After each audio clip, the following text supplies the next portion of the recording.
है। अगर हम राजस्थान की बात कर ले तो आपको बता दें कि बीजेपी इस समय 102 सीटों पर लीड कर रही है, वहीं कांग्रेस जो है 79 सीटों पर लीड कर रही है। तो और अदर्स जो है 18 सीट पर लीड कर रहे हैं। तो राजस्थान की बात करें तो सर अशोक गहलोत का कितना लग रहा है कि पलड़ा भारी है? देखिए, अशोक गहलोत की सबसे बड़ी बहादुरी मैं ये मानूंगा कि कांग्रेस नेतृत्व को दरकिनार करके अपनी नीतियों के दम पे, अपने विकास के दम पे, अकेले के दम पे चुनाव लड़े हैं। राहुल गांधी, प्रियंका गांधी अंतिम दिनों में गए हैं। राहुल गांधी तो जाने को तैयार ही नहीं थे। वजह ये थी कि अशोक गहलोत से वो नाराज थे। उन्होंने अपने मन से जितने बागी थे, जिन्होंने कि सोनिया गांधी गांधी परिवार के खिलाफ बगावत कर दी थी, शांति धारीवाल उसमें एकदम नंबर 1 थे, उनको तक टिकट दिलवाया और जिद करके टिकट दिलवाया। जितने निर्दलीय उधर से आए थे उनको टिकट दिलवाया। राहुल गांधी इसके फेवर में नहीं थे। एक कंपनी कोई काम कर रही थी, उसको बदलने के लिए कहा था राहुल गांधी ने, वो उन्होंने नहीं बदला। लास्ट के दिनों में राहुल गांधी गए हैं तो इस शर्त पे गए हैं कि सचिन पायलट और अशोक गहलोत एक साथ दिखाई देंगे तभी मैं जाऊंगा। तो खैर गए हैं, चुनाव प्रचार किए हैं, लेकिन यदि वो 85 के आसपास भी रहते हैं ना, तो मैं इसे मानूंगा कि कांग्रेस ने बहुत मजबूती से चुनाव लड़ा है। और यदि 102 105 बीजेपी जाती है ना, तो बीजेपी सत्ता में तो आ गई, लेकिन एक आदमी अपने दम पे 5 साल सत्ता में रहने के बाद, इतने आरोपों को झेलने के बाद यदि 85 तक जा रहा, जैसे कि बीजेपी पिछला जो चुनाव हारी थी, बहुत बुरा चुनाव वो नहीं लड़ी थी। यदि 73 या 77 के आसपास रह गई थी तो चुनाव दमदारी से लड़ी थी। वो इसी तरीके से कांग्रेस ने भी दमदारी से लड़ा। कांग्रेस कम, अशोक गहलोत ने दमदारी से लड़ा।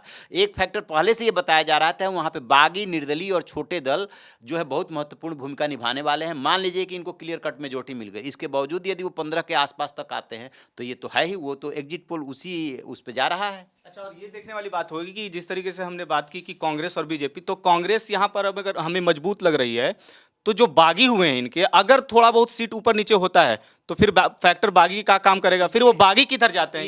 इसीलिए तो दोनों दल बागियों को साधने में लग गए थे। इस परिणाम के आने से पहले वसुंधरा राजे ने, उधर से अशोक गहलोत ने जिन जिन से संपर्क कर सकते थे उन सबसे उन लोगों ने संपर्क किया, रणनीति बना के बैठे हैं। यदि 2-4 सीटों का अंतर होगा, दोनों पक्ष कोशिश करेगा, यदि क्लियर कट मेजोरिटी आ जाएगी तब जो है आप कुछ नहीं कर पाएंगे। मतलब कि पूर्ण बहुमत अगर मिल जाता है किसी एक पार्टी को तो समझिए कि सरकार बन जाएगी। सर, कांग्रेस की गुटबाजी को देखें आप, जैसे कि चुनाव का जब वो चल रहा था, प्रचार चल रहा, उस वक्त भी जैसा सर ने बताया कि अशोक गहलोत और सचिन पायलट के बीच ये सब कुछ दिखा। इसको कैसे देखते हैं आप? और सरकार अगर बहुमत में आ जाती है, कांग्रेस आ जाती है, उसके बाद कितना मुश्किल होगा कांग्रेस के लिए? नहीं, जैसा अभी तक लग रहा है, अशोक गहलोत साहब के बारे में ये कहा जाता है कि वो जादू से सरकार बनाते हैं और जादू से ही सरकार चलाते हैं। क्योंकि जितनी बार वो मुख्यमंत्री रहे हैं, शायद यदि ये रुझान परिणाम में बदलते हैं तो ये उनकी बेस्ट परफॉर्मेंस होगी। रीजन बिंग, जब भी वो पिछले चुनाव में, जब पिछली बार मुख्यमंत्री थे तो 21 सीटें छोड़ के गए थे। वर्स्ट वो परफॉर्मेंस कांग्रेस की उस समय पे थी। और लेकिन उसके बाद सचिन पायलट को प्रदेश अध्यक्ष बनाया, उन्होंने मेहनत करी, गांव तक गए, वो कई समाजों को एक साथ जोड़ा, जिसमें गुर्जर हो, जाट हो, मीना हो, और एक मजबूत कांग्रेस पार्टी उभर के आई, दोबारा सत्ता में आई। लेकिन इस बार तो थर्ड टाइम गहलोत साहब मुख्यमंत्री हैं, और तीसरी बार यदि 80-85 तक ये संख्या रहती है तो ये उनकी बेस्ट परफॉर्मेंस रहेगी। और लेकिन जहाँ तक नेक टू नेक मेंबर्स की बात रही, यदि नियर अबाउट 100-101 कोई या 1-2 का अंतर भी रहा, तो रणनीति के मामले में अमित शाह जी का कोई सानी नहीं है। गहलोत साहब को इस बार वो जादूगरी मिलने वाली नहीं है, क्योंकि इस बार रणनीति या जो चाणक्य नीति करेंगे। अमित शाह जी हैं, भारतीय जनता पार्टी है, इसके लिए खतरा हो सकता है। निश्चित रूप से खतरा है। यदि आसपास भी रहे तो भारतीय जनता पार्टी। एक और फैक्टर ये है सर कि जिस तरीके से कांग्रेस की गुटबाजी निकल कर सामने, अगर थोड़ा बहुत सीट ऊपर नीचे होता है तो बीजेपी लगता है कि कहीं इसमें बाजी ना मर जाए, जैसा कि सर ने बताया कि रणनीति तय करने में। देखिए, रणनीति तो होती है, बहुत फर्क पड़ता है केंद्र में आप सत्ता में है। मुझे लगता है कि सुलझाना भी कांग्रेस के लिए मुश्किल हो जाएगा, बहुत मुश्किल हो जाएगा। क्या पता कांग्रेस में ही एक वर्ग चाह रहा हो कि नहीं, हमारी सरकार बनानी ही नहीं है। अशोक गहलोत ने जिस तरीके से केंद्रीय नेतृत्व के खिलाफ बहुत होशियारी से बगावत की और कराई है, राहुल गांधी, प्रियंका गांधी उनसे खुश थोड़ा है, सोनिया गांधी खुश थोड़ा है। आप बताइए, यही मल्लिकार्जुन खड़गे और यही अजय माकन केंद्रीय दूत बन के, पर्यवेक्षक बन करके गए थे, आना था इनकी मीटिंग में, और आपने विधायकों को भेज दिया स्पीकर के पास रिजाइन करने के लिए। पर्दे के पीछे से खेल कर रहे थे। आप और हम भी यदि केंद्रीय नेतृत्व की जगह पे होते तो ये बुरा नहीं लगता। कांग्रेस तो इसलिए ये बर्दाश्त कर गई क्योंकि वो फंसी हुई थी कि अपनी ही सरकार न चली जाए, अदरवाइज इनको मक्खी की तरह निकाल करके फेंक दिए होते। तो कहते हैं ना कि अगर दमदार लगता है कोई तो थोड़ा हम यकीन करते हैं कि देखते हैं कि देख लेते हैं तुम्हें भी कि क्या होने वाला है, परिणाम देख लेते। तो कांग्रेस उस परिणाम का इंतजार कर रही है, देख रही है कि अगर परिणाम अशोक गहलोत के पक्ष में आता है तो कांग्रेस नेतृत्व तो खुश दिखाई देगी, लेकिन अगर इसके उलट जाता है अगर परिणाम, तो फिर अशोक गहलोत का क्या होगा? तो अशोक गहलोत को फिर निपट गए, उम्र भी हो चली है, खुद भी भूलने लगे हैं, और जिस तरीके से केंद्रीय नेतृत्व की बात नहीं मान रहे थे वो निपट गए, हो गया काम, उनका काम खत्म हो जाएगा। स्वाभाविक सी बात है, स्वाभाविक सी बात है। सचिन पायलट भविष्य के नेता है, राहुल गांधी प्रियंका गांधी दोनों उनको चाहते हैं। उनके नेतृत्व में 2018 का चुनाव हुआ, प्रदेश अध्यक्ष से लाठी डंडा खा करके वो आए थे। यही तो उनका रोना है कि हमारे नेतृत्व में चुनाव हुआ, चुनाव जीत करके हम आए, जब सत्ता की मलाई खाने की बारी आई तो अशोक गहलोत दिल्ली से टपक गए, क्योंकि अहमद पटेल हुआ करते थे, पैरोकार थे, और ये कहा गया कि बहुत थिन मेजोरिटी है, अनुभवी आदमी चाहिए, उसके नाम पर दिया गया। फिर कहा गया, यही राहुल गांधी ने वायदा किया कि बाद में हम आपको चीफ मिनिस्टर बना देंगे। आप न तो छत्तीसगढ़ में ये वायदा पूरा कर पाए, न राजस्थान में पूरा कर पाए, लेकिन राहुल गांधी को इस बात की कसक है कि हमारी नहीं सुन रहे थे। बिल्कुल, राहुल गांधी को इसकी कसक है, और सचिन पायलट ने भी यह बता दिया है कि हमारे इसमें अंदर में चुनाव होना चाहिए और मुख्यमंत्री पद का दावेदार बनाना चाहिए हमें। लेकिन अगर अशोक गहलोत हार जाते हैं तो इस बार तो उनका मामला खत्म होने वाला है। कांग्रेस के जो राहुल गांधी हैं वो भी बात करते हैं कि युवा की बात करते हैं, एक युवा एक सीनियर सिटीजन को लेकर के चल रहा है, तो ये एक मुश्किल होगा। और अगर परिणाम आ जाते हैं कांग्रेस के पक्ष में तो ये देखना होगा कि सीएम फेस का चेहरा को लेकर के कौन होगा, क्योंकि अशोक गहलोत है, अगर उनके पक्ष में, अगर उनके अंडर चुनाव लड़ा जा रहा है, उनको लेकर के उनके नेतृत्व में चुनाव लड़ा जा रहा है, तो ये तो अब अगर जीत के आते हैं तो उनको हटाना ही मुश्किल होगा कांग्रेस के लिए। देखिए, परिणाम आ जाने दीजिए, परिणाम आ जाएगा।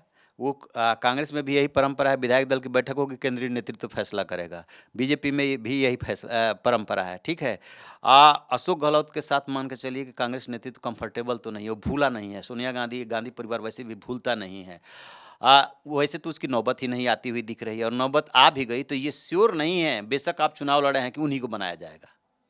क्या लग रहा है सर आपको, किसको मतलब ये कुर्सी मिलेगा? निसंदेह ये कांग्रेस के इतिहास में पहली बार हुआ सीएलपी की मीटिंग को फेल कर दिया गया हो। सीएलपी की मीटिंग ऑब्जर्वर वेट करते रहे और एमएलए स्पीकर के घर जाकर बैठ गए, उन्हें इस्तीफा देकर सौंप कर आ गए। और बिल्कुल जो तिवारी जी ने कहा है, कांग्रेस पार्टी या उसकी लीडरशिप, आज की लीडरशिप नहीं, शुरू से जो लीडरशिप कांग्रेस में चली आ रही है, कभी बागी को बर्दाश्त नहीं करते हैं। वो परिस्थिति ऐसी थी कि कम स्टेट में गवर्नमेंट थी, राजस्थान की गवर्नमेंट को ख़राब नहीं कर सकते थे, सरकार को न्यौछावर नहीं कर सकते थे। बिल्कुल मैं इस बात से तिवारी जी की बिल्कुल सहमत हूँ। यदि हम ये मान भी लें, जबकि ऐसा नहीं होने जा रहा है, हम ये मान भी लें कि कांग्रेस की मेजॉरिटी आएगी, निश्चित तौर पर कांग्रेस पार्टी इस बार अशोक गहलोत को चीफ मिनिस्टर नहीं बनाने देगी। और जहाँ तक एक और उदाहरण मैं उनका देना चाहूँगा, अशोक गहलोत साहब जिस समय मुख्यमंत्री थे, लोकसभा का चुनाव हुआ था, तो उस समय वो अपने बेटे को भी चुनाव नहीं जिता पाए थे।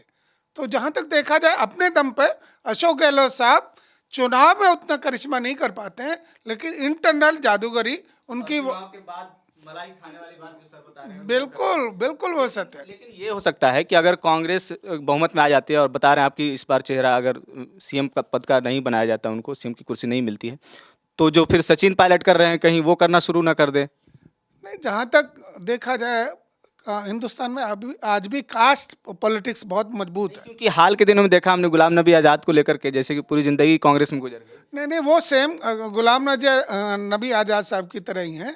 जो कुछ है वो कांग्रेस की वजह से है। जहाँ तक राजस्थान की बात है, राजस्थान में अशोक गहलोत साहब जिस कम्युनिटी से आते हैं, उनका कोई वहाँ की राजनीति में, टोटल नंबर्स में, आबादी में कोई बहुत बड़ा रोल नहीं है।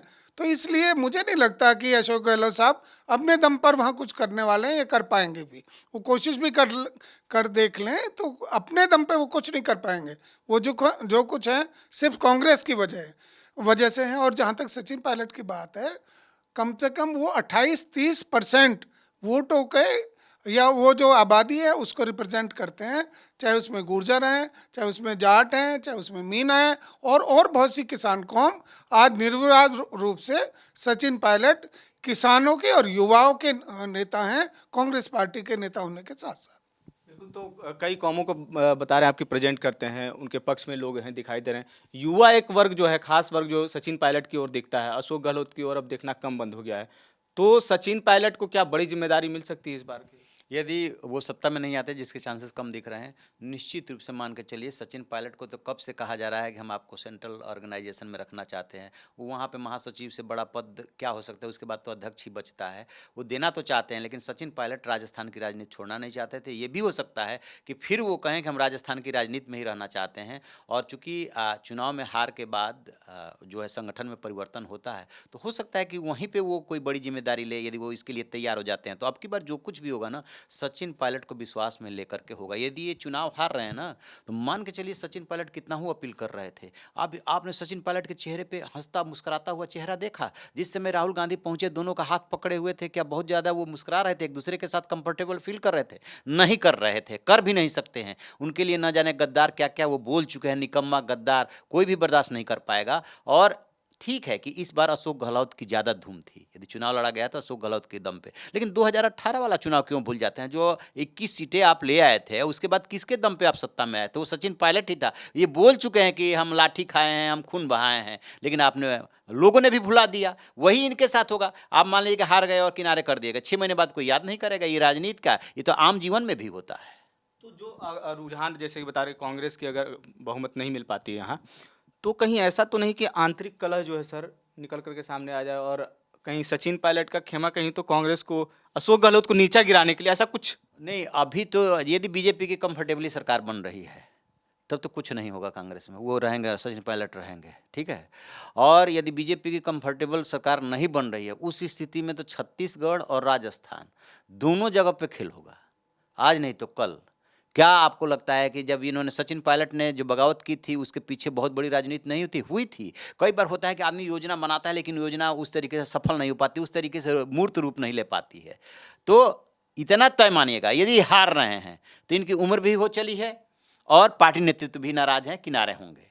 और यदि ये जीत रहे हैं तो मुख्यमंत्री बनने की गारंटी नहीं है। वो हार के कारण पर हम बात कर रहे हैं कि अगर कांग्रेस को हार का सामना करना पड़ा तो इसके पीछे का कारण क्या हो सकता है? सचिन पायलट इसके पीछे काम कर रहे हैं? सचिन पायलट काम तो नहीं किया है, इस तरीके का तो अपील नहीं है, वो नहीं करेंगे। लेकिन सचिन पायलट की नाराजगी और फेस रीडिंग, बॉडी लैंग्वेज भी बहुत कुछ कहती है। सचिन पायलट जिन क्षेत्रों में नहीं जा पाए, गुजर बहुल इलाके थे, उसके लिए उन्होंने अपील जारी किया। लेकिन ये भी तो देखा जाता है ना, अपील आप किस रूप में जारी कर रहे हो? अशोक गहलोत तो उनको कुछ समझ ही नहीं रहे थे। बहुत दिनों बाद उनका एक वीडियो वो जो है एक्स पर पोस्ट किए थे, जिसमें वो अपील कर रहे हैं। अदरवाइज कभी वो उनको साथ में लेकर चल रहे थे। और सुनिए, अंदर की बात मैं बता रहा हूँ, सचिन पायलट को 25 तारीख को वहाँ पे चुनाव था, 17 तारीख के बाद हेलीकॉप्टर मिला है। वो अपनी गाड़ी से दौड़ रहे थे। इसकी शिकायत जब उन्होंने केंद्रीय नेतृत्व से की है, केंद्रीय नेतृत्व ने कहा कि आप और ज़्यादा सभाएं क्यों नहीं कर रहे हैं? उन्होंने कहा कि मैं कैसे करूँ, गाड़ी से जितना दौड़ सकता हूँ उतना दौड़ रहा हूँ, सब कुछ कमान तो उनके हाथ में है। तब जाकर के यहाँ से कहा गया, तो 17 के बाद उनको हेलीकॉप्टर मिला है।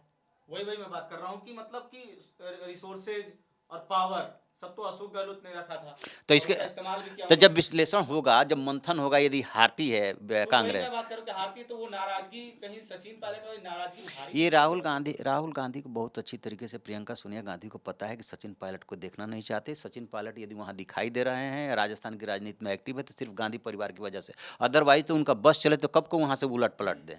मुझे लगता है कि सीनियर होने के नाते उनको जो है कि ये पद मिला हुआ है, और ये जो ऑप्शन उनके लिए खुला हुआ है, बस वही एक कारण है। मुझे लगता है कि उसके बाद जो है कि निकाल करके हटा दिया जाएगा। हाँ, नहीं, बिल्कुल तिवारी जी ने ठीक कहा। वो गुलाम नबी आज़ाद और उस समय अहमद पटेल साहब थे, जिनकी वजह से वो मुख्यमंत्री बने, और उसमें बहुत सी चीज़ें रही होंगी जो बैकेंड पे होती हैं, उनकी चर्चा नहीं की जा सकती। लेकिन जहाँ तक आज के समय में जो गुर्जर समाज है राजस्थान में, करीब 60 सीटों पर उनका काफ़ी डोमिनेशन है, और वो समाज इंटरनल ये समझ चुका है कि कांग्रेस पार्टी ने उनके साथ धोखा किया है, उनके साथ चीटिंग करी है। गुर्जर के साथ साथ मीना, जाट और दूसरे बैरवा जो समाज इवन ईस्टर्न राजस्थान में डोमिनेशन करते हैं, और जिनके दम पे सरकारें बनती और बिगड़ती हैं, वो इस बार कांग्रेस के साथ इंटरनली नहीं जा रहे हैं। बेशक सचिन पायलट भी सभाएं कर रहे हैं, एक मैसेज वो देना चाहते हैं कि भी ये जो आपने धोखा दिया है सचिन पायलट को, उसका ये परिणाम आपको मिलने जा रहा है। तो मुझे लगता है कि सचिन पायलट का जो खेमा है वो भी चाहेगा कि अगला नेतृत्व जो है सचिन पायलट को मिले, अशोक गहलोत को साइड कर दिया जाए। अब देखना होगा कि कांग्रेस की अगर बहुमत आती है, राजस्थान में अगर बहुमत मिलता है, तो कौन होता है सीएम का चेहरा।